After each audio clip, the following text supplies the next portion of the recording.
Hello, welcome to this video where I'm going to be giving you A to Z manga recommendations.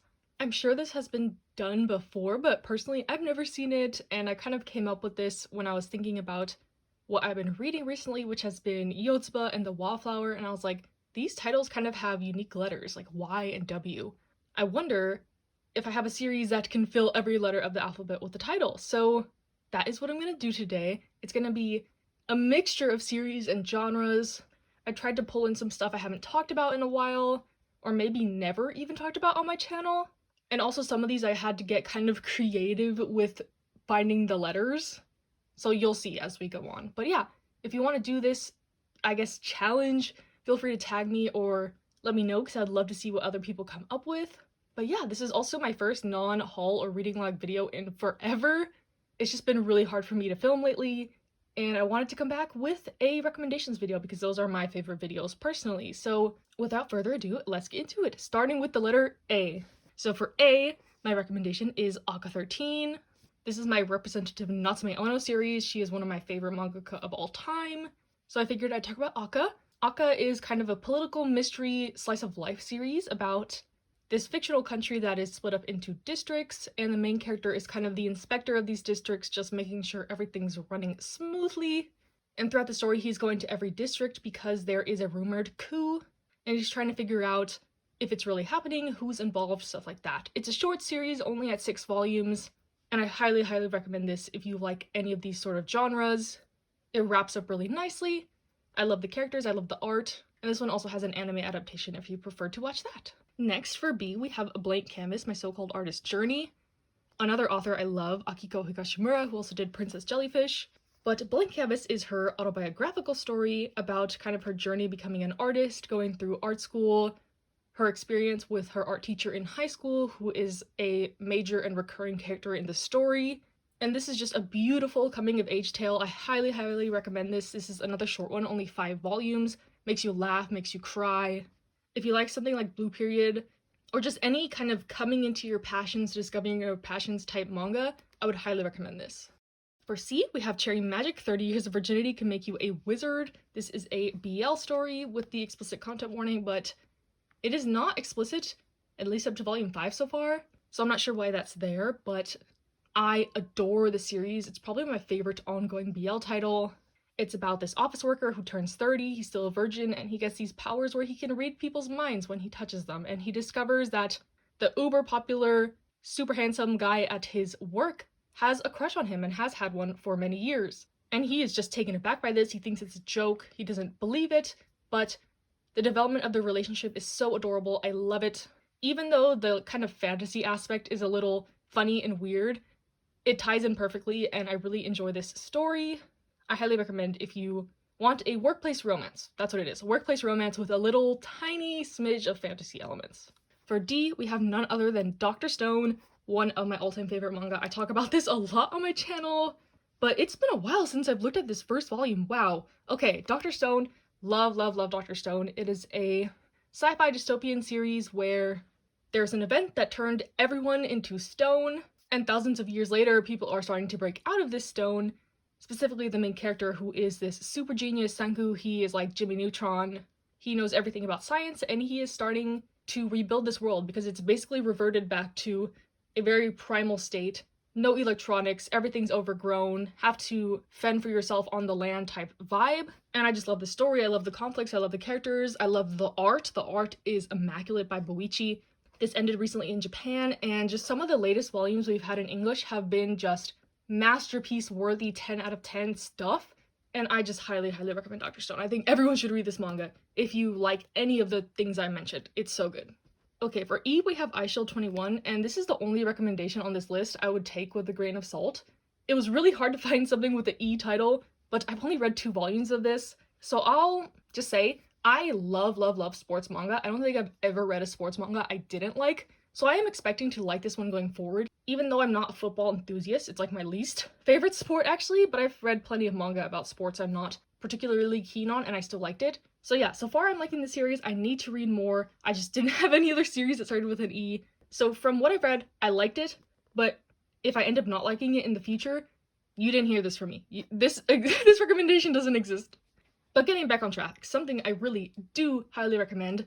This one I had to use the Japanese title. I think it's Futari no Lion. So for my F, I chose this one because I didn't have any other F manga in English. But yeah, so I had to use some of the Japanese titles for some of these, but the Two Lions, this is a one-shot. I really enjoyed this one. It's about two guys meeting again in college after they had known each other in high school, but things have changed and their friendship/relationship grows from there. It's really cute. It's a wholesome BL. I like the themes discussed in this, I like the art, I like the characters, and it is a nice little one-shot. I would highly recommend this for someone who wants to kind of get into BL. Not that I'm an expert, but it's like a nice one, a wholesome one. The story is succinct, makes you happy, makes you feel good, a little tiny bit of angst, all wrapped up, and I think it is a great little story. For G, we have a classic, Genshiken. I've talked about this quite a bit on my channel, but maybe more in the past. So yeah, I love Genshiken. This is a college comedy series about a group of otakus who are in this otaku club at their college. They like cosplay, video games, manga, anime, and it's called the Genshiken, so that's the title of this manga. But it's just hilarious, shenanigans, very raunchy humor. I would highly compare this to something like Grand Blue Dreaming, so if you like that, I think you will like Genshiken. The first season is 9 volumes, and then the second season kind of brings in a new cast of characters after these ones mostly graduate, and I don't enjoy that part very much, so I am highly recommending the first part of Genshiken. I love it. It's the only anime I own, actually, as well. There's something about the story. It's just so charming. It's relatable. It's funny. I like the characters, even though they're stupid and their humor is like teenage boy, like potty humor type stuff. But I don't know. Something is so endearing about this, and I love it. For H, I have another comedy series, Hinamatsuri, another one I've raved about in the past. It is a comedy about a yakuza who ends up taking in this girl who has powers where she can move stuff with her mind, basically. And it is just hilarious. They have kind of like a father-daughter dynamic. Just so many funny situations. I love the characters. I love the scenarios. I love more of the wholesome moments as well. There is a time skip like halfway through the series where she ages up into high school, and that just brings a whole new set of problems and hilarious situations. So yeah, love Hinamatsuri. One of my all-time favorite series, highly recommend. For I have the series, I Think Our Son Is Gay. This one is a pretty powerful series in my opinion. It's about a mom who thinks her son is gay and kind of just her observations about him and watching him navigate the world in this way. She's not trying to out him or pressure him to tell her anything, just her observations. And there's some situations with her husband being kind of homophobic, and I think this is just a really good story. It is own voices. The author is gay himself, so I think he probably draws from some of his own experiences, and I really, really adore this. Highly, highly recommend this if you want an own voices, wholesome, but also a little bit bittersweet story. For J, I had to use another Japanese title. I'll put it here, but it starts with a J, I swear. But we have Toiletban Hanako-kun. This is a series I have been recently binging and keeping up with, and it is just an amazing story. Coming from someone who doesn't read a lot of like fantasy manga, this is a really good one in my opinion, especially the art, like come on. But the story is about this haunted school where there's 7 mysteries, and the main character runs into Hanako, the ghost of the toilet. First, she kind of enters a contract with him and they have to solve the other school mysteries. And at first, this is a really like comedic, funny, slapstick comedy type manga, but as you go further, it just gets dark and twisted, spooky. This is a good one for October, spooky vibes here. But I just love Toiletban Hanako-kun. I love the character development, the direction it's going in. It just keeps getting better, and I would highly recommend this. For K, we got a classic, Kuroko's Basketball, my favorite basketball series because I have not read Slam Dunk. Like, I'm collecting it, I'm trying. The volumes are just coming in stock so slowly, but for now, we have Kuroko's Basketball. This one has a special place in my heart. I was reading this weekly. It got me so hyped, so energized. I love this series. Many criticized it because the basketball is not realistic. They do kind of have these powers in the series. It's about the main character Kuroko, who starts high school, but he has some baggage from his middle school basketball team. They were dubbed the Generation of Miracles, like they were all superstar athletes, and they've scattered to other schools in high school, and basically, this story kind of feels like Pokemon now that I think about it. Like, each of the teammates are kind of like a gym boss, and every time he has like a match with them, there's like a story and backstory and resolutions, and I just really like this series. For the character interactions mainly, the development of them and their relationships is so good, even though the basketball is a little like ridiculous and unrealistic. I highly recommend this series. I love Crocus Basketball. For L, we got Love Com, a series I've recently been rereading to kind of see how well it's aged. This used to be my favorite shoujo manga. It's been since knocked down a little bit, but this is a classic for a reason. It's basically about a tall girl and a short guy. They kind of have a butting heads relationship. They have really good banter. It's really funny. And the development of their relationship is just adorable. They go from being this like comedy duo in class to being in a really sweet relationship, and I really love it. Even though some of the side characters do some questionable things and whatever, since this is an older series, if you can get past that, I do highly recommend Lovecom. It's a classic. I love it. It's hard to collect, so I would say go with the anime or read the series digitally, but I do like this, and so far from what I read, it does hold up over time. For M, I got another one of my favorite shoujo series, My Love Story. I tend to like romance stories more if there's some comedy, and this one definitely hits that mark. This series is about the main character who is kind of like this big, muscly, burly dude. You wouldn't really recognize him as your typical shoujo male protagonist, but this girl falls in love with him when he saves her from being molested on the train one day, and their relationship begins quickly, and it's adorable, and it's just kind of them navigating first love, bumbling through it, their interactions. It's hilarious, it's sweet, it's funny, it's cute. And I highly recommend this. I love My Love Story. I love all the works by this author, high school debut. The artist does the art for My Love Mix-Up as well. So yeah, I just like love all the stuff that these two are involved in, and I highly recommend My Love Story. For N, we got number 6. This one is coming out in omnibus format soon, but Kodansha's omnibuses are not really the best thing ever, so I don't know how they're gonna look, but if you want the cheapest way to experience the story, I would recommend them, I guess. But yeah, the world in this series is kind of contained in this dome, and the main character has lived a very privileged and sheltered life until one day a certain event happens and he kind of has to go underground and is reunited from another character from his past, and it's kind of just them trying to find out the secrets of this government and why certain things are happening. There's a lot of gore in this. The kind of antagonists are these killer bees that like are pretty gruesome and shrivel up bodies, and it's pretty gross, so I would also recommend this as kind of like a spooky read. But yeah, I love number 6, I love the characters, I love the interactions. This one has a hint of romance, but it's very subtle and very, like, low-key, which I like a lot about this series. It's mainly about the action, the thriller, the mystery, and I highly recommend this one. For O, we have our Not So Lonely Planet travel guide. This one's another BL one, about these two adult men who are traveling the world, and at the end of this trip they plan to get married. So this one has a lot of cool settings. They're exploring lots of different cultures and kind of coming to terms with some stuff in their relationship, their thoughts about kind of being out and gay in Japan and how that compares to other places around the world. So there's some really nice discussions in this one. I like that they're not really the perfect couple. They do argue, they solve their problems rationally, and I hope they stay together by the end of this because I think their wedding is gonna be super cute and I like them as a couple. But yeah, I love the settings in this one. I think their relationship is realistic and relatable, and I can't wait for more volumes of this to come out. It's a very slow release, I will say that. For P, we got our representative Taiyo Matsumoto series, Ping Pong. I love Taiyo Matsumoto. He's one of my favorite mangaka as well. And Ping Pong was my first exposure to him through the anime, and it is one of my all-time favorite anime ever. I do think the anime is better than the manga, but the manga is still superb. It's about ping pong, as the title implies, about these two kids and kind of their journey with ping pong, a very coming-of-age psychological series. The ping pong is not like the main focus, so if you're concerned about not liking sports manga, I wouldn't say that would impact the story too much. But I love it. I love the character development. I love the art. I know a lot of people dislike Taiyo Matsumoto's art, but I think it is quite gorgeous. I love the fluidity of it. I love how he draws the characters and the motions, and I highly recommend this one. I love Ping Pong. I love Taiyo Matsumoto. This is one of his best works in my opinion. For Q, this was the only series in my collection that has a Q even in the title because I'm not a fan of quintessential quintuplets or Queen's Quality, so I had to get a little creative with this one, but I'll put the title here.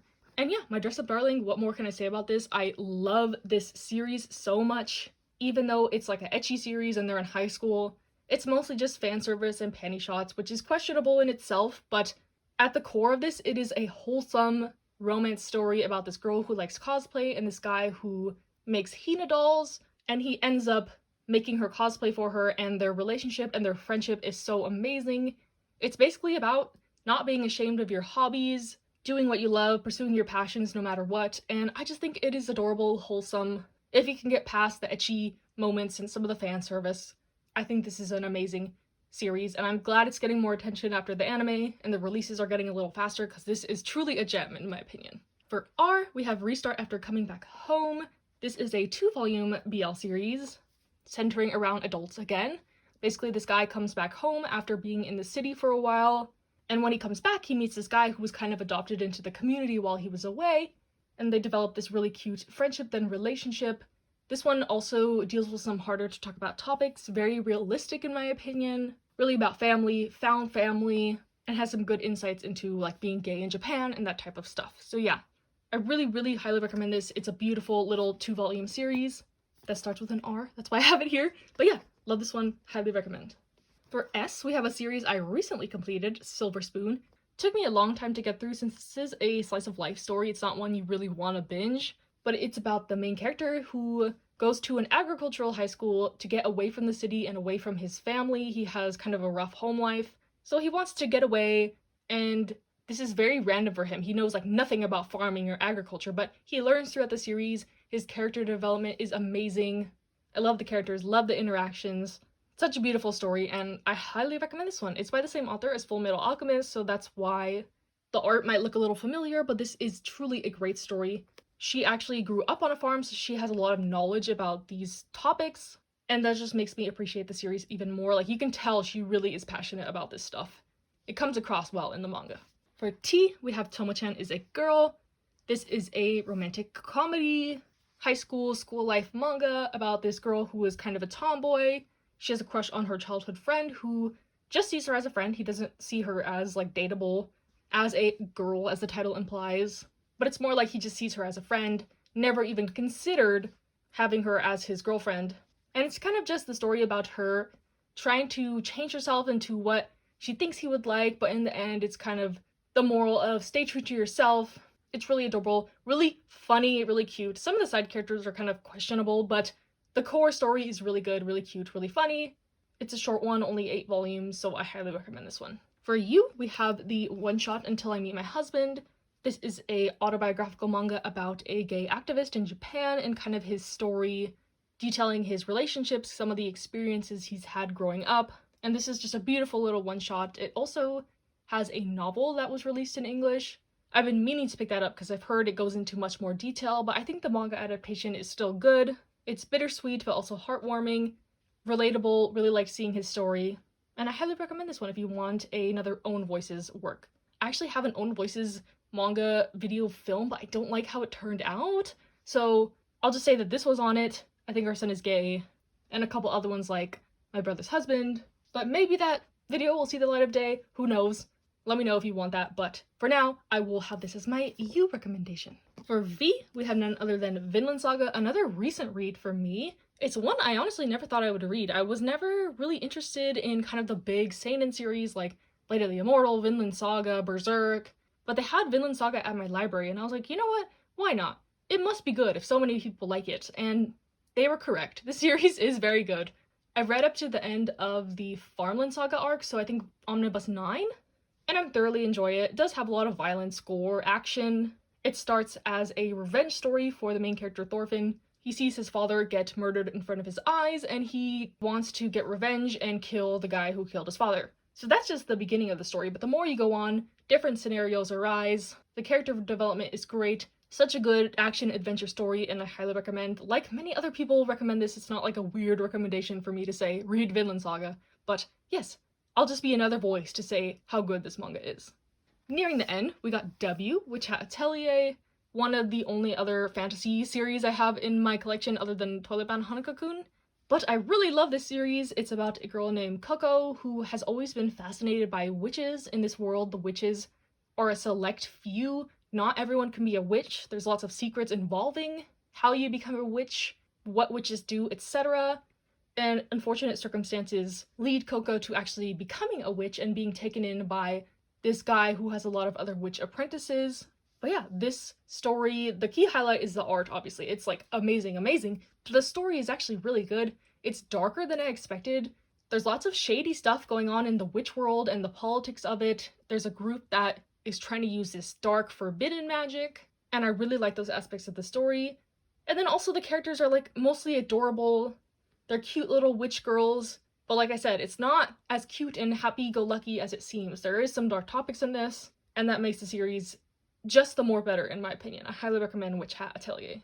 For X, I had to get a little creative. It was Hunter X Hunter, even though I don't pronounce the X, but it's there right here in bold. It was between this and Spy X Family, I guess, but I wanted to talk about Hunter x Hunter because I don't talk about it a lot on my channel, even though it's like one of my all-time favorite series. I love Hunter x Hunter, and it's coming back after, I think, a 4-year hiatus, but the series has been on hiatus multiple times, and this one was the one that people thought was like the end, the definitive hiatus, but it's not, and Togashi's coming back. New chapters are gonna start, I think, starting next week. They put the whole series on Shonen Jump app as well to read if you have not read the manga, you want to catch up. I'm just really excited about it. I've actually not read past where the anime leaves off because I wanted to wait to see if the series would ever get finished. And now that it's at least being continued, I'm more willing to read it, so I'll be with all the people catching up. But I love, love, love Hunter x Hunter. I didn't even say what it's about, but it's basically about this guy named Gon who wants to find his father, who is something called a hunter. And they're basically just like adventurers, explorers, and they have these specialties like what they want to explore. Gon's dad is like a ancient ruins hunter, so he like explores ancient ruins, uncovers ancient ruins, but there's food hunters, magical beast hunters, and it's just his journey trying to find his father, but it's more about like the journey along the way. I love the characters, I love most of the arcs. They're just amazing. I love Hunter x Hunter. If you want a adventure, battle, power, fantasy, shonen, whatever, I don't need to even say this, but I highly recommend Hunter x Hunter. And then the series that kind of prompted this video, because I was like, why is kind of a unique letter to start a manga? I don't know why I was thinking about that, but someone informed me this is pronounced Yotsuba toe. This and symbol is the toe. But the series is so incredibly cute and wholesome. I love it. It's about the main character Yotsuba, who moves to this new town with her father, and kind of just her exploring the neighborhood, meeting her neighbors, meeting new friends, her daily life. It's just cute, wholesome shenanigans. Nothing too deep, nothing too serious, but it is a pick-me-up series, such a nice one just to read whenever you're feeling down. I really love Yotsuba, and I highly recommend it. And then the last series of this video, another one I kind of had to cheat with, the Yakuza's Guide to Babysitting. This is another one similar to Yotsuba with just cute kids. This one is about a guy in the Yakuza, and he is tasked with babysitting his boss's daughter because he's kind of been running wild lately, and they think this will kind of domesticate him and make him more empathetic and chill out a little bit. And it is just wholesome, another one with just cute interactions. I love Yakuza stuff, found family stuff, parent-child type dynamics. I love it all. So this manga is perfect for me and may be perfect for anyone who likes these themes as well. So yeah, that is my list of 26 recommendations. I hope you enjoyed. I think this is going to be a longer video. I kind of rambled on, but hope you enjoyed. Hope you found something in here that seemed interesting to you, or if you've read some of these or read all of them, let me know your thoughts in the comments. And yeah, I'm glad to kind of be back recording some just not haul and reading logs. Let me know what you think, and stay safe, stay happy, stay healthy, and I'll see you next time.